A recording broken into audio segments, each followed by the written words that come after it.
Primeiramente, boa noite a todos, bem-vindos. Hoje eu vou apresentar sobre Santa Brígida de Kildare e ela é uma santa irlandesa. Ela é conhecida como a mãe da Irlanda. Ela é basicamente análoga a São Patrício, versão feminina. Então, sobre a história dela, Santa Brígida de Kildare, ela nasceu na condição de escravidão, porque ela era filha de um relacionamento extraconjugal de uma escrava católica chamada Broca com um nobre pagão chamado Dubtek. Ela nasceu por volta do ano de 451. Aí, ao descobrir da gravidez, a esposa do Dubtek vendeu a mãe da Santa Brígida, a Broca, a um druida. Druida era tipo um sacerdote celta da época, um pagão, que era dono de terra. E que posteriormente esse druida ele foi convertido pela Santa Brígida ao catolicismo e libertou a sua mãe. Santa Brígida morreu por volta do ano de 525 e após a sua morte ela foi reconhecida como a mãe da Irlanda, a santa padroeira de Kildare e de toda a Irlanda, assim como é São Patrício e São Columban. Uma história adicional assim sobre a origem dela e a infância dela assim, é que a mãe da Santa Brígida era incapaz de produzir leite materno ou não estava presente para cuidar da pequena Brígida, porque ela estava numa condição de escrava, né? Ela tinha que ir para a lida muito cedo, não tinha muito tempo para ficar com a filha. Mas reza a lenda que a Santa Brígida vomitava qualquer comida que o druida tentava alimentá-la, porque ele era impuro. Então, uma vaca branca com orelhas vermelhas alimentou ela durante a infância. E essa lenda, esse mito, né, que circunda a história da santa, refere ao ponto em que ela é reconhecida como a protetora de diversas profissões do campo e do pastoreio, como protetora das leiteiras e dos criadores de gado. E a questão da vaca branca com as orelhas vermelhas, também por causa dessa história, meio que é um símbolo pictórico também que representa Santa Brígida. Então, falar um pouco sobre os episódios da vida dela, né? Primeiramente, para ela professar, para ser uma freira, ela teve que ser liberta primeiro, né?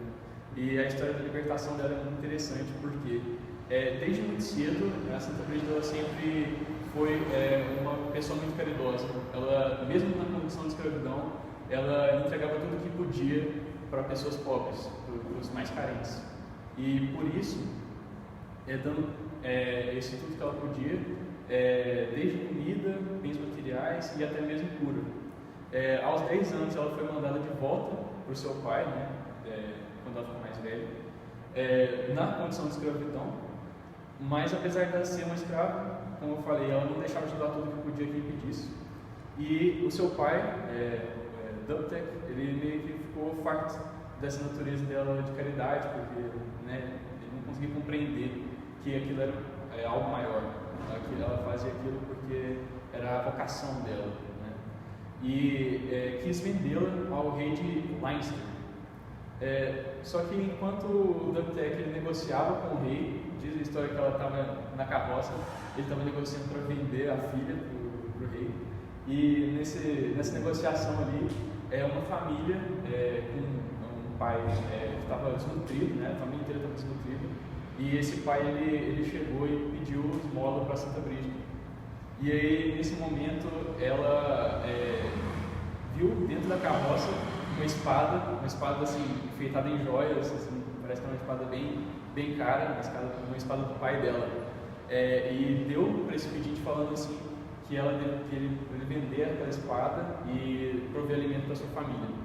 Nesse momento, o rei de Leinster meio que viu ela fazendo isso e ele era cristão. Então, quando ele viu esse ato de doação, ele reconheceu nela o nobre espírito e convenceu o pai dela, Dubtek, a libertá-la da sua condição de escrava, dizendo que o mérito dela diante a Deus é maior do que o nosso.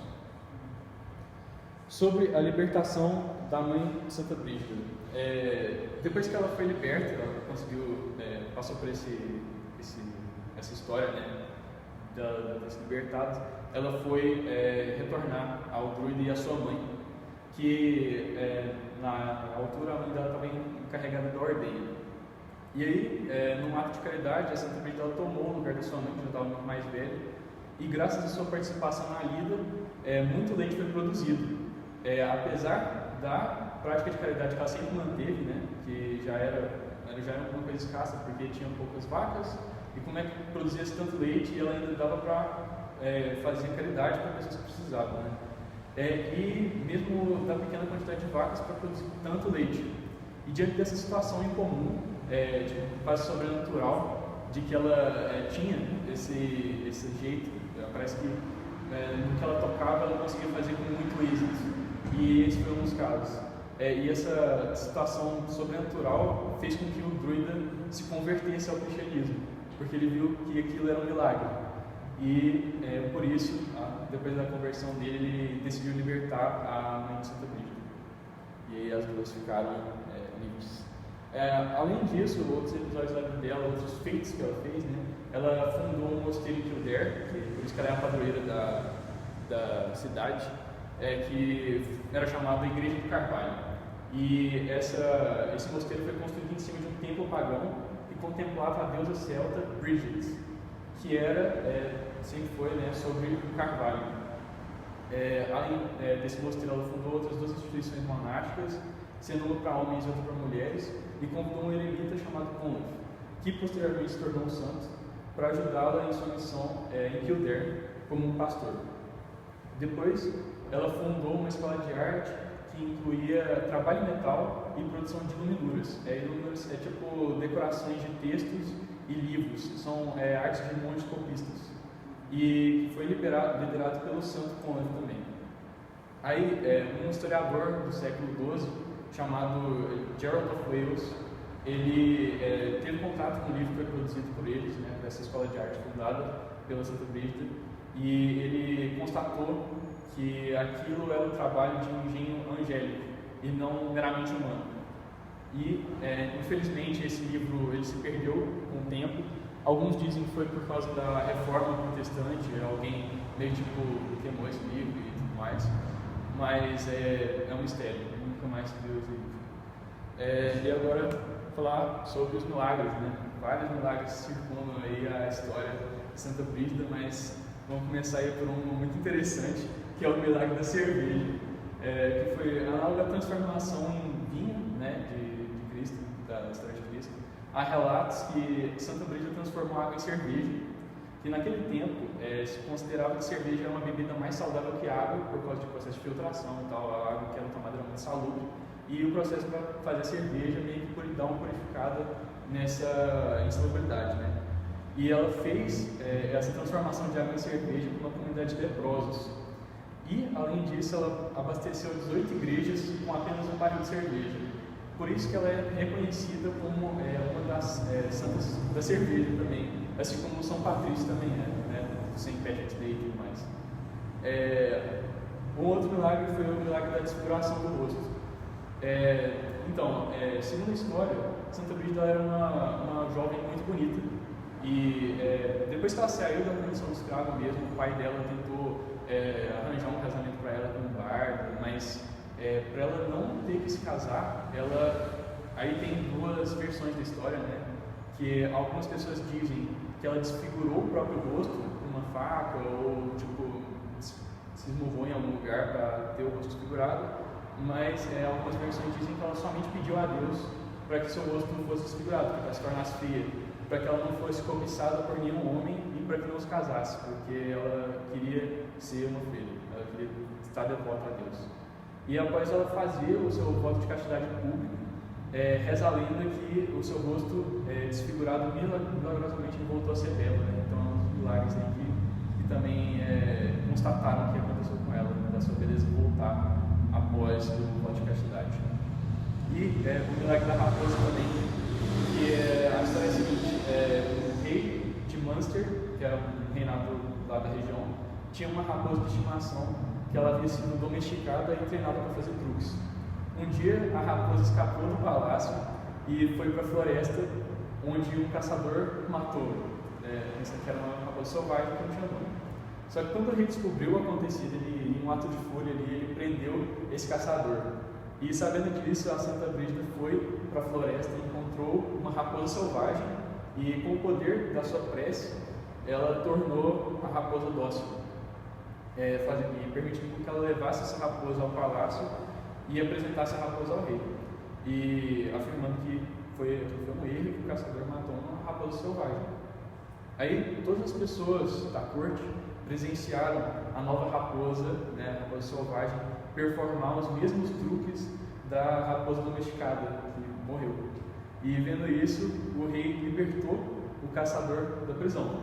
Só que depois que a Santa Brígida e o caçador saíram do palácio, a raposa ela reverteu a sua forma selvagem e escapou do reino para a floresta.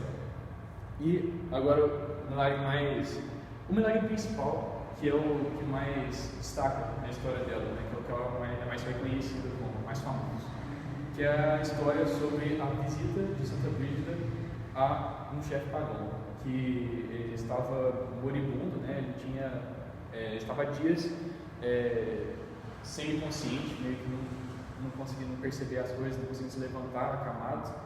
E justo no dia em que ela foi lá para convertê-lo, para fazer a extrema-unção, ele acordou com a Santa Brígida rezando e uma cruz cristã feita de juncos, que é um material que faz cestas, no seu peito. E aí, agradecido pela graça de Deus em salvá-lo e pela Santa Brígida por ter chegado lá e rezado por ele, ele logo se converteu e nos últimos momentos de vida foi batizado e pediu para que a aldeia inteira dele fosse batizada. É uma conversão numa aldeia celta de pagãos mesmo. Além desses milagres, tem outros milagres que eu achei interessante, que é o milagre da manteiga, que no momento de escassez, na época que ela ainda vivia com a mãe dela, na casa do Druida, a Santa Brígida ela orou para que a conserva da sua mãe, do trabalho da manteiga lá, da mãe dela, se enchesse. E milagrosamente, com as preces da Santa Brígida, isso aconteceu. A manteiga apareceu aos montes. E existe também o milagre do bacon, que é um dia o pai da Santa Brígida já estava farto das credores dela e encarregou de fritar umas tiras de bacon e pediu para que ela não doasse essas tiras para ninguém que passasse. Só que, enquanto ela estava cozinhando, um cão desnutrido ele apareceu na porta de trás da cozinha, o que fez com que ela se compadecesse pelo cão e desse 3 das 5 tiras que ela estava preparando ao cão. E o pai dela, ao perceber que ela tinha desobedecido ele, saiu para pegar algo para castigá-la. Essa parte da história não explica muito bem, mas dá a entender que ele saiu da cozinha para pegar alguma coisa, para fazer alguma coisa. E nesse momento em que ele saiu, para ele voltar, Santa Brígida rezou pelo bacon. E quando o seu pai ele voltou para castigá-la, ele ficou surpreso porque ao invés de achar só os 2 bacons, ele achou 7 tiras de bacon, ao invés de somente as 2 que estavam lá. Então, voltando àquela história da cruz, essa que é a cruz de junco que a Santa Brígida fez. E na tradição da Irlanda, depois que foi reconhecido o milagre de Santa Brígida, durante o período da celebração da vida dela, que é dia 1º de fevereiro, que foi o dia que ela morreu, os católicos da Irlanda eles fazem as cruzes de palha ou junco, e depois de serem abençoadas pelo padre, elas são colocadas nas portas de suas casas para espantar o mal e trazer boas colheitas e para que as vacas provenham muito leite. E algumas coisas tipo como é que eu vou saber que isso aqui é uma pintura sobre a Santa Brígida? Como é que eu posso reconhecer isso na arte? Basicamente ela é retratada segurando a cruz de junco, que foi do milagre, um báculo, que é aquele cajado que o bispo usa, e tem tanta relação com a questão da tradição da igreja, da questão do pastor, que ele reúne os fiéis, e também tem em relação à questão do pastoreio, porque ela é a padroeira dos pastores também. é uma santa que protege os pastores. Sempre tem uma lâmpada com uma chama veemente, ou alguma coisa que tenha uma chama. Isso refere ao milagre da chama eterna, que aconteceu assim, num mosteiro de freiras, em que elas decidiram fazer uma chama eterna em honra da santa. E isso funciona como?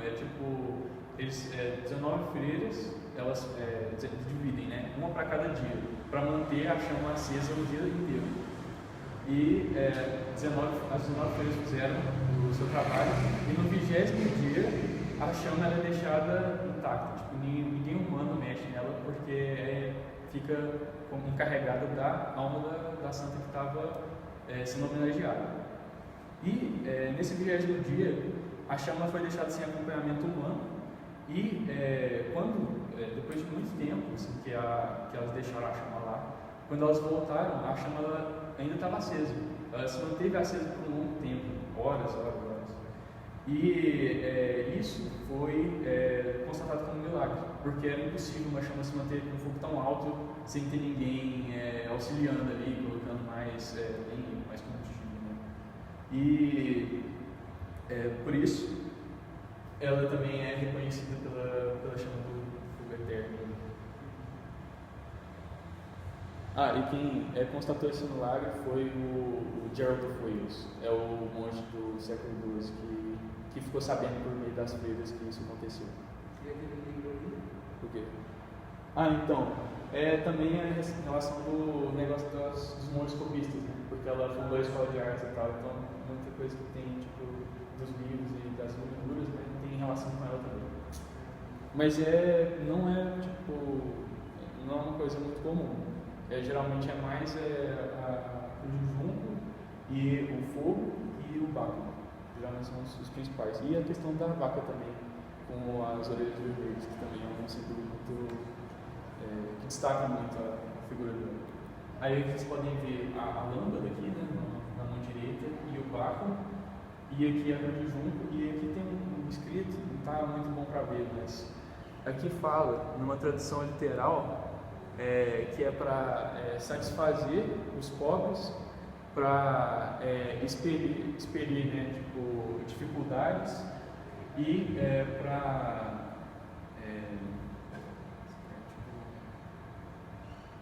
poupar cada homem miserável no mundo. É isso, essa é a cruz, e com os elementos celtas, tipo medalhão, que meio que mostra o milagre, e também uma referência à cultura celta mesmo, né, que ela vem. É isso. Muito obrigado pela atenção.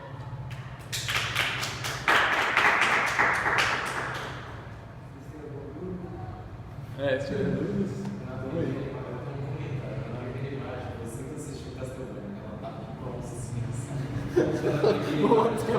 Volta na primeira imagem. Próximo slide. Próximo slide. Ela não tem bolsa. Ela parece a feiticeira lá que estou vendo. E essa pintura, bom você ter pontuado aí. Essa pintura é nova. Isso aqui é de 2015. Isso aqui foi uma pintura feita em 2015. É meio mais raro, né? Você vê arte sacra nova. Mas esse é um caso, esse perfil eu achei no Pinterest. A mulher ela só faz arte sacra, é muito interessante. Ela faz elas. Como é que você conheceu essa cena? Uai, eu gosto da Irlanda, cara. É estranho, mas eu gosto da Irlanda. Depois que eu vi Sons of Anarchy, eu comecei a gostar mais da Irlanda. Aí eu ouço muito folk e eu acabei, vou pesquisar um santo de lá, porque lá tem uma tradição católica muito forte, né? Eles têm a cruz celta, assim, tem vários elementos pagãos que meio que foram incorporados ao cristianismo, né? E aí é muito interessante ver a forma como os cristãos